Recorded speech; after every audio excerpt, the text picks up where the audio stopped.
રાજ્ય સરકાર દ્વારા ભારે વરસાદથી અસરગ્રસ્ત જિલ્લાઓ માટે 11 લાખ કરતાં વધુ ખેડૂતોને 2430 કરોડ કરતાં વધુની સહાય ચૂકવાઈ. રાજ્યમાં મતદાર યાદીની ખાસ સઘન સુધારણા ઝુંબેશ હેઠળ ગણતરીના તબક્કાનો આજે છેલ્લો દિવસ. 27 જિલ્લામાં 100% કામગીરી પૂર્ણ. રાજ્યમાં આજથી 23 ડિસેમ્બર સુધી યોજાનાર સશક્ત નારી મેળાનો પ્રારંભ થશે.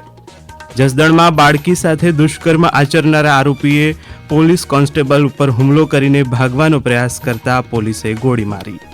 કચ્છના જખૌ નજીક ભારતીય દરિયાઈ સરહદમાંથી 11 પાકિસ્તાની માછીમાર ઘૂસણખોરો ઝડપાયા.